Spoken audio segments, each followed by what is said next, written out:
Former Minister of Defence for Canada, the Honourable Paul Hellyer, is one of the most popular and controversial figures in Canadian politics. Known for his views and exposés on government UFO cover-ups and the banking cartel controlling world finance and global affairs for decades. But the world financial system is a total fraud. Fraud.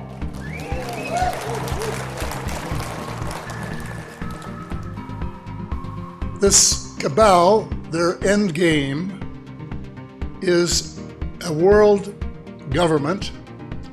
They're calling it the New World Order, which is unelected and accountable only to them.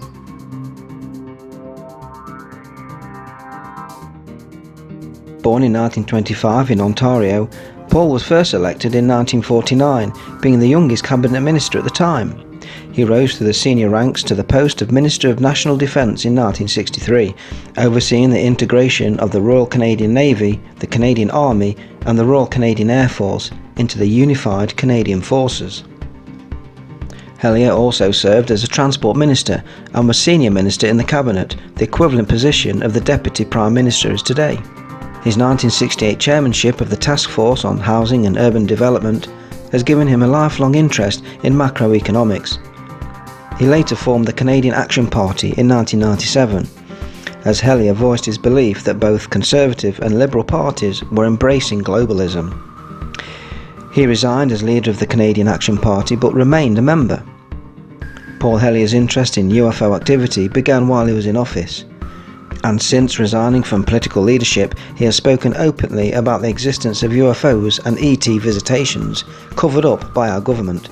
Paul has also been open about the banking cartel and its stranglehold over Western world's economics and global affairs. He is known as the highest-ranking whistleblower, exposing the ruling elite, and writing several books on his background, experience and knowledge on many subjects, including the UFO subject and economic reforms. And today we welcome him into the Unite Planet Kitchen of Revelation via Skype to discuss many matters concerning our world today. So we're honoured to welcome today a talk with the Honourable Paul Hellyer.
Welcome to Unite Planet. Today we're in the Kitchen of Revelation where we welcome, all the way from Canada via Skype, the Right Honourable Paul Hellyer, and we're very pleased to have him with us. Hello, Yes. Paul. Hello Paul. Hello, Paul. Hey, Paul. Pleased to meet you. Likewise. Hi, Paul. Hello, Paul. Where's Paul? I'm here. This is Paul. You're Paul. Do you have a last name so that I don't think I'm talking to myself? Yeah, Northridge. Northridge, eh? Northridge, yeah. Northridge, yeah. Right. I'm pleased to meet you, Paul. Yeah, you too, Paul. Have you got a second name? Just for the file. Okay. Okay, Paul. So, welcome to Unite Planet, and pleased to meet you. So, would you like to, obviously, we know about the topics that we want to discuss today. So, yeah, we'll begin with how you want to talk about the banking cartels, or The issues that are plaguing the earth today. One of those issues, certainly the banking cartel is one of the most important, and one that I've been working on for almost 71 years. Mm-hmm. Wow. So far without success, but still full of hope. Yeah, Mhm. yeah. At one point, weren't you in? Didn't you have to be the banking system? It runs the world, doesn't it? So didn't you have to work within them boundaries yourself? Well, it runs the world, but it shouldn't, because the banking system is one giant Ponzi scheme. Yeah. It is probably the most immoral system that you can imagine. Designed that way particularly so that a few people could make tremendous fortunes, while the rest of us would go increasingly in debt. And it's been a long process, you know. If you go back to the time that the Bank of England was incorporated, the king had been fighting a war in France, not doing so well, needed some new equipment, didn't have any credit, so he asked Parliament if he could incorporate a bank, which somebody had suggested, and they said yes. So they incorporated the Bank of England. And I think, as I recall, the rich people in London subscribed £1,200,000 in gold and silver and lent it all to the king at 8%, which is a pretty good interest rate for a government guaranteed loan. Yep.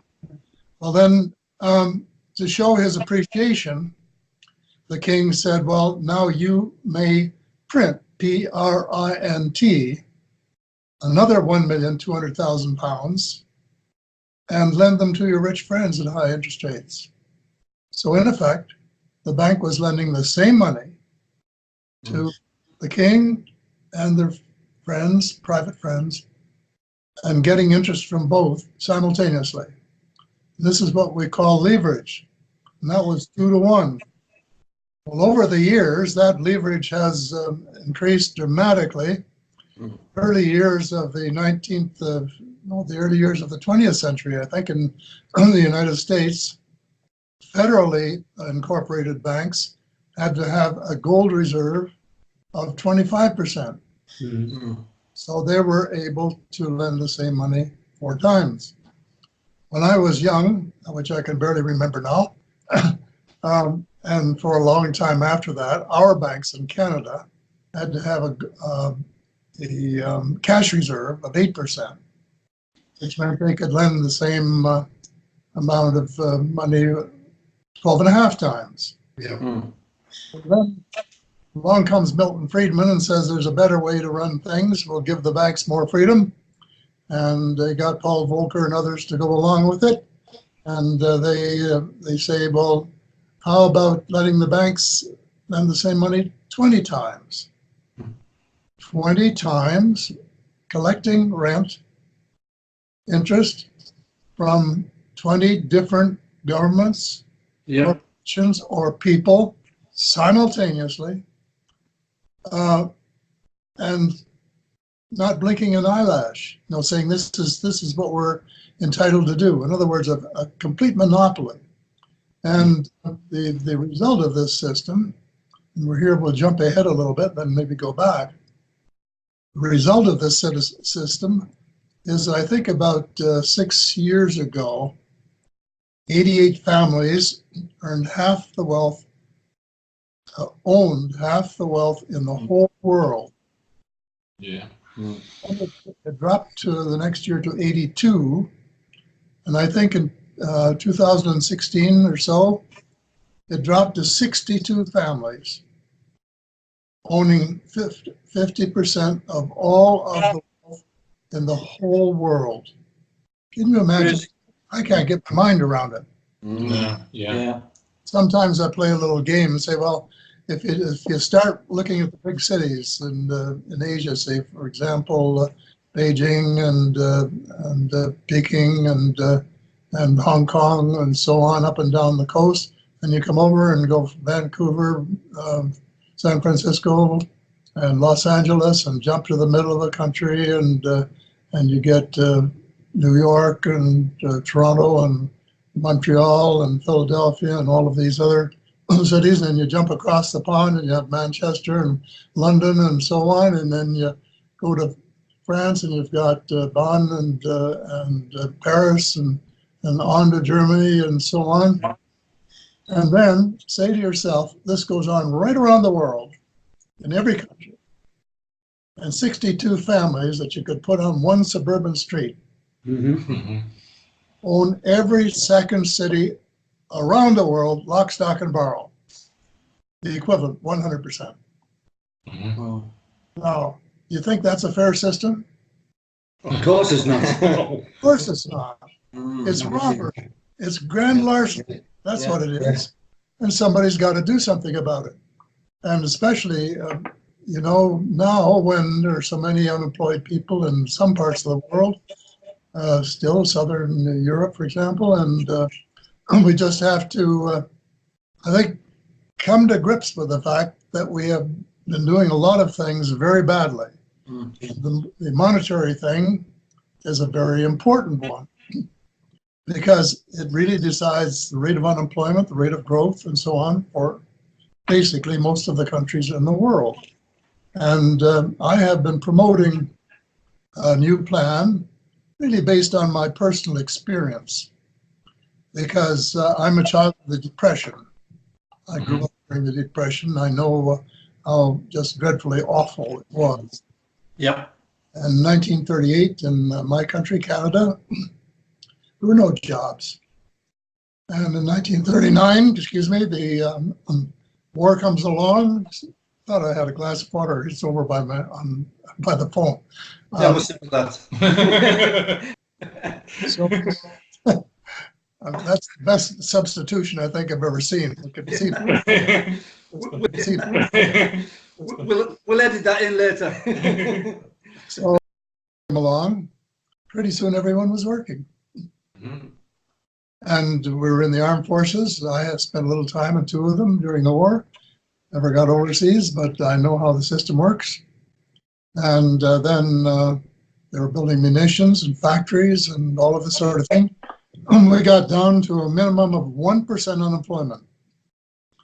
And I'm not recommending that today because it would be inflationary, but maybe 4%. Because that what you want is a balance between the number of job seekers and the number of job openings, because there's always movement back and forth between the two. But you have to have some kind of balance, and for a long while now, there have not been as many job openings as there have been job seekers.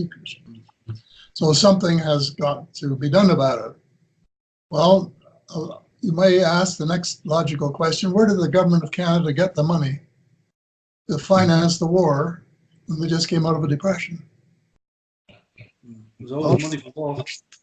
The Bank of Canada printed it. P-R-I-N-T-E-D. Same spelling here as there, I think. And so the way the system worked, the government printed bonds, low yield bonds, 2% maybe, something like that, and sold them to the bank, who then printed the money to buy the bonds. The government spent the money into circulation, and that paid our salaries and paid for the war and so on. And the government paid the Bank of Canada interest on the bonds, but the Bank of Canada gave the money back to the government in the form of dividends because we owned the bank. Yep. And that system got us out of the Depression, and through the war years, and our contribution to the war for a small country was much greater than in proportion to our population. And I think by the end of the war, we had the 4th largest Navy in the world and so on. And then when the war was over, we had the same system, which was in effect that the Bank of Canada was supplying the government of Canada with near zero cost money. Near zero, because the cost of administration was deducted. They had to carry the bonds across the street and write some checks and have a little paper and so on. So there were some costs, but near zero cost money. And after the war, we used the same system to finance our share of the St. Lawrence Seaway, which was the major part of the Seaway. and to build the Trans-Canada Highway, and to build new airport terminals, and to build the Dew Line. The Dew Line was a distant early warning line. We built huge radars all the way around North America. And so Canada, having such a large periphery, had the most radars, and we paid for them ourselves, and also financed some of the provincial and municipal infrastructure projects as well at the same time. And all of this without any increase in our national debt.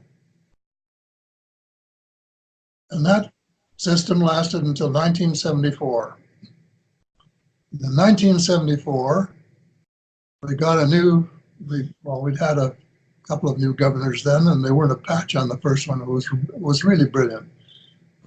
Graham Towers was an extraordinary man. He was an ex-banker, but he really knew what he was doing, and he knew that the people come first and that Parliament's important, and we could do whatever we wanted to do as long as the Parliament decided. So we had a governor called Gerald Bowie, and he decided that Milton Friedman was right, and that we should deregulate, in a sense, and go with the flow in this global economy kind of thing.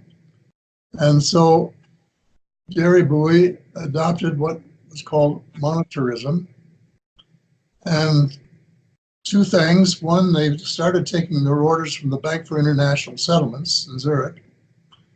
And the bank, for international settlements, as you know, I'm sure, had Nazi roots and had to contribute to Hitler before the war. And well, Hitler had by then gone to Argentina, I guess. But in the meantime, they were of a very questionable background, and they, in effect, have been setting the rules ever since.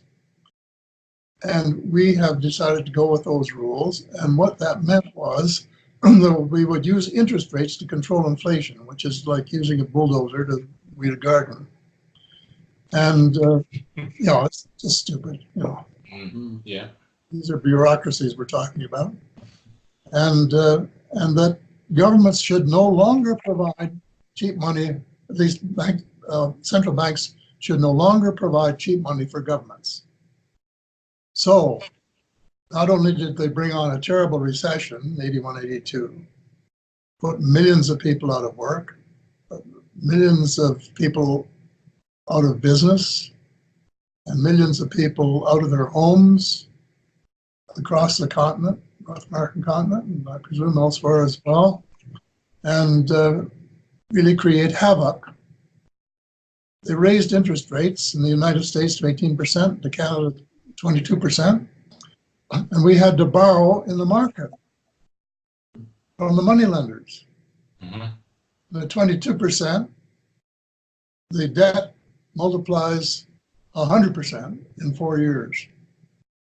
So we went on this new modern system of letting somebody else run our affairs. Yep. Because that was the cool thing, globalization is the answer to all our problems. Yeah. I might say it was the problem with all our problems. It was the start of the end, wasn't it? It was the beginning, yeah. So this went on, and they got away with it for a long while because things were going along pretty well up until they had no big recession then, another one 10 years later. But there's an author in the United States by the name of Ellen Hodgson Brown who wrote a book called The Web of Debt. And it's as good a book as there is anywhere on money and banking, especially the first 100 pages.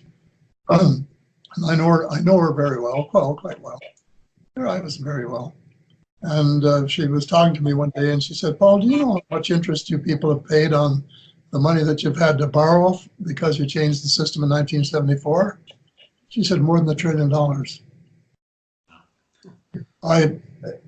admit I did not believe her, which was wrong of me because I knew she wouldn't tell me a lie.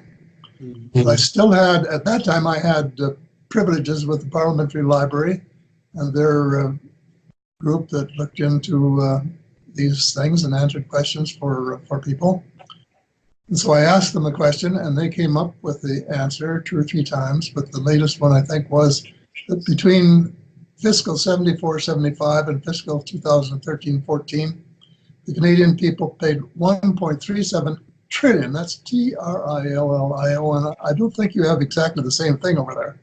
You call it something else, but it's 1,000 billion here. And that's how much interest we paid in those years that we didn't need to. Yep. And where did it go? Well, remember the 60s? Well, I think you could find some of it there, like most of it probably. And so instead of having enough money to meet our needs for infrastructure and for healthcare and for education and the things that were important, we're paying interest with the money. Yep. At the rates through taxes. So no, and I have written a group of us a few years ago, 3 or 4 years ago, came up with a proposal which we called a social contract between the government and people of Canada. And I have it in both of my 2 latest books of a trilogy that I have written. The was right at the end. No, the first one I think it was in was The Money Mafia, A World in Crisis. And then the latest one was Hope Restored, an autobiography. In these books, I refer to it and talk about it. And it is, in effect, that all central banks have to be publicly owned, 100%. 100%. And then there's a slick mechanism that we devised of, instead of using bonds to get central banks to produce the money that the governments need, that they use shares in the country. So in our country, we're proposing $10 billion non-transferable, non-redeemable, whatever, shares in the country. It's just a piece of paper. Yeah. So balance their books. And you give them the bonds. We were suggesting 15 a year for 7 years. And that was $150 billion a year that we could split between the federal government and the provincial governments, which was more than enough to balance budgets at federal, provincial, and municipal levels. More than enough at lower taxes than we had, plus some left over to start reducing some of the debt. And we presented this to the Conservative government at the time, it was I guess about 6 years ago, and they didn't even have the decency to send an acknowledgement. And then we tried it on the Liberal government later, and they treated it with equal indifference. Why? Why? Yeah. Me. I wasn't the minister. I came very close a couple of times, but I didn't make the decision. If I'd been there, or if I'd been Minister of Finance, that would never have happened. That was the only position I ever coveted, which one of my many sins. But I admit that because I knew that I had enough knowledge in this area that I could make a big difference, both in our country and that it would spill over into other countries. But in any event, this is the mechanics. And during that 7-year period, the object is to increase cash bank requirements by, I think it's 5% a year, roughly, until it becomes 34% in 7 years. And at the end of 34% the end of 7 years, Yeah. it would have to have cash reserves of 34% of all of their deposits. And the leverage would be back exactly where it was at the time the Bank of England started doing business. That's a fair deal. Not only is this designed to introduce the change smoothly so that it doesn't disrupt everything. And it doesn't mean firing people from banks because they'd just be as busy as they are now, especially if the banks weren't too greedy, which they always are, sorry to say. And then at the end of that time, and from that day forward, the division of new money created each year would be 34% for the government and 66% for the banks, which would be just enough to allow them to help finance new businesses if you wanted to start one, or to grow your business a little a bit, or to do other things that are important to keep an economy humming.